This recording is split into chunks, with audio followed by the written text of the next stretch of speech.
ಪ್ರಿಯ ವೀಕ್ಷಕರೇ ನಮಸ್ಕಾರ. ಪ್ರಿಯ ವೀಕ್ಷಕರೇ, ಈ ಒಂದು ಸಂಚಿಕೆಯಲ್ಲಿ ಲಕ್ಷ್ಮೀನಾರಾಯಣ ಯೋಗದ ಕುರಿತು ಒಂದು ಮಾಹಿತಿಯನ್ನ ನಾನು ನಿಮಗೆ ಕೊಡ್ತಾ ಇದ್ದೇನೆ.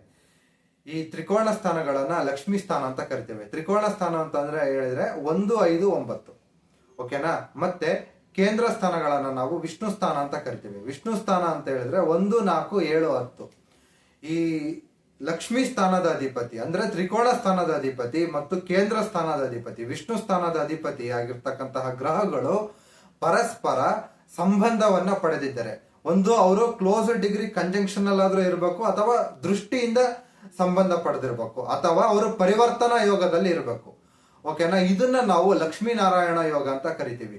ಈ ಲಕ್ಷ್ಮೀನಾರಾಯಣ ಯೋಗ ಯಾವಾಗ ಆಕ್ಟಿವೇಟ್ ಆಗುತ್ತೆ ಅಂತ ಹೇಳಿದ್ರೆ, ಆ ಸಂಬಂಧಿಸಿದ ಗ್ರಹಗಳ ದಶಾಭುಕ್ತಿಗಳು ಬಂದಾಗ ಅವರಿಗೆ ಲಕ್ಷ್ಮೀನಾರಾಯಣ ಯೋಗ ಅಂತ ಆಕ್ಟಿವೇಟ್ ಆಗುತ್ತೆ.